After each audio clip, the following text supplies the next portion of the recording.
퇴직 이후에 180도로 바뀐 나의 삶 어떻게 바뀌었는지 그것에 대해서 한번 이야기를 좀 해볼게요. 퇴직을 안 하신 분들은 좀 인식하실 필요가 있을 것이고, 퇴직을 하신 분들은 어차피 닥친 거니까 이거를 좀 인식을 하고 노후를 어떻게 보낼 것인지, 나에 맞는 노후, 그것에 대해서 고민해보는 시간을 가져보도록 하겠습니다. 퇴직하고 일어나는 첫 번째 현상 중에 하나가, 가장 큰 것이 돈 문제잖아요.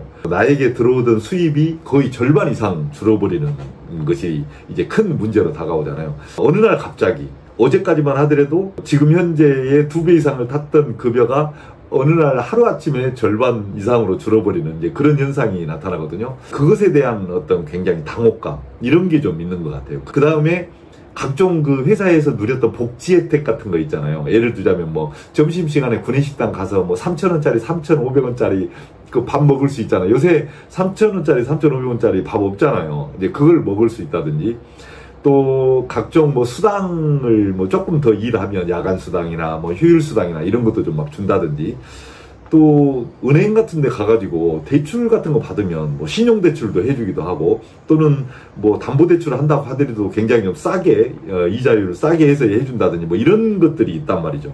그러니까 내가 현직에 있음으로써 받는 각종 그런 혜택들이 한순간 사라져버린다. 그 다음에는 현직에 있을 때 내 자신에게 매겨져 있던 그 가치가 엄청나게 바닥으로 하락해버린다고 생각하시면 됩니다. 그러니까 내가 현직에 있을 때 뭐 했니, 뭐 대기업 임원을 했니, 저처럼 뭐 경찰서에서 뭐 34년간 근무하면서 과장도 하고 서장도 했니, 이런 것들이 아무 의미가 없어요. 사람들한테 저 옛날에 대기업 임원했습니다, 저 옛날에 경찰서장 했습니다, 그러면 사람들이 그래서 뭐 어쩌라고요? 이런 식이에요. 그러니까 별 의미가 없어요, 그것이. 그래서 내 자신 스스로가 그런 부분에 대해서 완전히 내려놓으셔야 돼요. 제가 현직에 있을 때 퇴직하신 선배들을 재취업시키는 업무를 이렇게 했던 때가 있었거든요. 복지계에서. 그때 이제 그 상공회의소 같은데 이제 선배님들 취직시키려고 상공회의소 같은데 이런데 이제 가서 이제 담당자들을 만나서 이야기를 해보면, 그분들 하는 이야기가 다 그런 이야기를 하시는 거예요. 저기 그 취업하러 오실 때요, 목에 힘부터 빼셔야 돼요. 그거 안 하면 취직 못 합니다. 옛날에 뭐 경찰서 과장하고 뭐 지부대장하고 경찰서장하고 청장하고 이거 다 필요 없어요. 그거 의미 없으니까 목에 힘부터 빼고 오세요. 이런 이야기를 제가 정말 많이 들었거든요. 그러니까 저도 막상 퇴직해보고 나니까 이게 실감이 나요. 현직에 있을 때 내가 가졌던 그런 가치, 직책 이런 거 다 내려놓으셔야 돼요. 그거 의미 하나도 없습니다.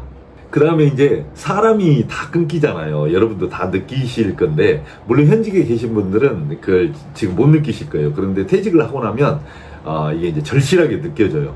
제가 이제 유튜브 영상을 찍고 난 다음에 달리는 밑에 댓글 중에 가장 많은 댓글이 어떤 거냐면, 내려놔라, 사람들이 다 끊길 것이다, 네가 현직에 있을 때 너의 직책이나 네가 했던 일을 보고 사람들이 너에게 접근을 했지, 그것이 다 끊기면 다 이렇게 사라지는 거니까 그것에 대해서 섭섭하지 마라, 이런 이야기를 해주시는 분들이 되게 많거든요. 물론 사람이 그걸 인식을 하죠. 다 못하는 사람이 어디 있겠어요. 그럼에도 불구하고 좀 섭섭한 면이 없는 건 아니잖아요. 근데 그 섭섭함을 다 내려놓으셔야 돼요. 내려놓고, 내가 사람이 이해관계로 만난 사람들이니까 다 끊길 수밖에 없구나. 남는 사람은 그래도 이해관계가 아닌 정으로 만난 사이잖아요. 가족이라든지 옛날에 시골 동창이라든지 이런 사람들 있잖아요. 이제 이런 사람들은 좀 남지만 직장에서 이해관계로 만나는 사람들은 다 리셋되고 다 끊긴다. 이것이 이제 퇴직하고 나서 다가오는 엄청나게 큰 변화 중에 하나거든요. 그 다음에 이제 보통 퇴직하고 나면 이제 재취업들을 하려고 해요. 그런데 어떤 통계도 보니까 재취업에 하려고 하는 사람들이 거의 50% 정도밖에 재취업이 안 된다는 거예요. 그리고 또 재취업을 해도 2년 안에 직장에서 이제 뭐 쫓겨나거나 아니면 견디지 못하고 나오거나 이제 그런다고들 해요. 많은 사람들이 재취업 하려고 하지만 과거에 내가 가졌던, 현직에 있을 때 가졌던 그런 노하우나 이런 것들은 절대 사회에서 인정을 해주지 않는다. 완전히 사회 초년생 취급을 당하는 거예요. 그러니까 그거 각오하셔야 돼요. 그래서 내가 고등학교를 졸업하고 대학을 졸업한 이후에 첫 취업을 한다, 이런 마음으로 다가가야지, 내가 과거에 왕년에 뭐 이런 걸 했어요, 이런 걸 해봤어요, 이거는 아무 의미가 없어요. 제가 지난번에도 한번 말씀드렸듯이 제 나름대로는 현직에 있을 때 뭐 여러 가지 일들을 해봤기 때문에 그걸로 한번 좀 사회에 나와서 재취업을 해보려고 했더니 사람들이 다 하는 이야기가 그거 안 됩니다. 그거 이제 뭐 사회에 이제 나와서 초년생이시잖아요. 그러니 그걸로 하려고 하지 마세요 하고 다 거부해요. 그래서 내가 뭔가를 재취업하려고 할 때는 완전히 새로운 마음으로 일을 시작할 준비가 되어 있어야 된다.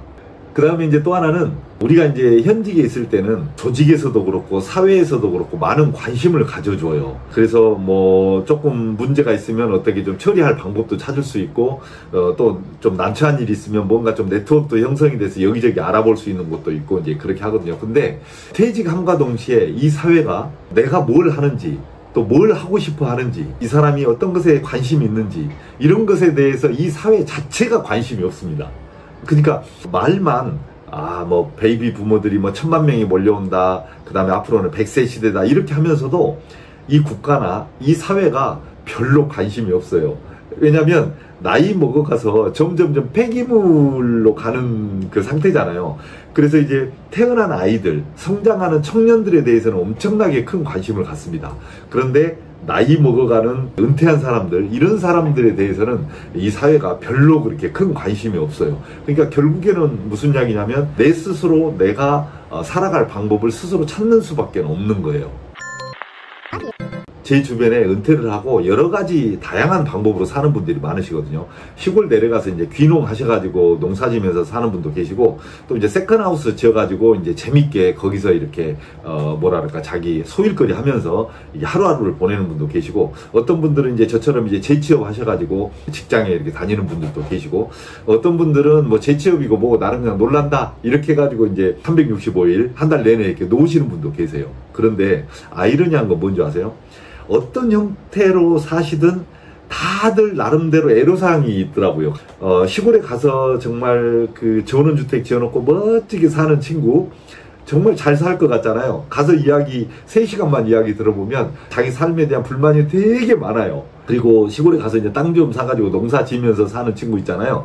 그런 친구들은 하루 종일 또 밖에 나가서 일해야 돼. 떼약빛에 그냥 풀 메고 과실나무 이렇게 좀 손질해주고 이래가지고 또 하루 종일 또 일하면서 지내. 그래가지고 이게 뭐 하는지 모르겠다고 이렇게 말하는 친구도 많아요. 그리고 도시에 있으면서 그 직장에 다니는 친구는 직장에 다니는 친구대로 또 자기 자신에 대한 그 나름대로의 그 불만이 있어요. 그런데 또 노는 친구 있잖아요. 뭐 이제 퇴직했으니까 뭐 여행이나 다니면서 친구들하고 이제 공이나 치면서 놀아야지 이렇게 하면서 노는 친구들도 있거든요. 근데 그런 친구들을 만나보잖아요. 만나보면 다들 또 고민이 있어요. 왜냐면 나름대로 사람은 내가 퇴직하고 내 삶을 재밌게 좋은 것을 찾는다라고 하지만 그런 과정에도 다 나름대로 불평불만이 있거든요. 그러다 보니까 어떤 친구들은 완전히 은둔생활을 하는 친구도 있어요. 이게 연락 다 끊어버리고 그런 친구들도 있거든요. 연락도 안 돼요 지금. 이제 그런 친구들도 많이 있곤 하는데 여러분 그런 것 같아요. 은퇴 후의 삶 정답은 없는 것 같아요. 다만 제가 조금 전에 말씀드렸듯이 은퇴 후에는 이런 그 180도 바뀐 삶이 나에게 다가온다. 나는 이런 삶에서 어떻게 적응을 할까? 나에 맞는, 그래서 내가 조금이라도 행복한, 우리가 30년, 40년을 더 살아야 되는데 그 삶을 어떻게 하면 조금이라도 더 만족스럽게 내 삶을 살아갈까, 이것을 이제 찾아가는 그런 과정들, 이런 것들인 것 같아요. 그리고 조금 더 내가 생각을 했다면 퇴직하기 전에 그런 삶을 한번 찾도록 노력해보는 거. 만약에 퇴직하고도 그런 삶을 못 찾았다고 하면 내가 지금부터라도 그런 삶을 어떻게 살아갈까, 이렇게 고민해보는 거, 이런 것이 굉장히 중요한 것 같아요. 그래서 은퇴 후의 삶은 어떻게 살든 자기가 좀 행복하고 좋아하는 삶으로 살면 되니까 정답은 없는데 그래도 고민을 해봐야 되지 않겠냐. 무턱대고 이렇게 접근하고 무턱대고 다가오면 뭐가 알아서 되겠지, 이런 건 아니지 않느냐, 이런 생각을 하게 됩니다. 그래서 오늘은 제가 은퇴 후에 나에게 다가오는 180도로 바뀌는 삶, 이 부분에 대해서 조금 이제 리얼하게 말씀을 드려봤는데, 이 부분을 한번 고민하시면서 정답이 없는 노후 여러분 스스로 잘 한번 만들어가 보시기 바랍니다. 자, 오늘은 여기까지 하겠습니다. 고맙습니다.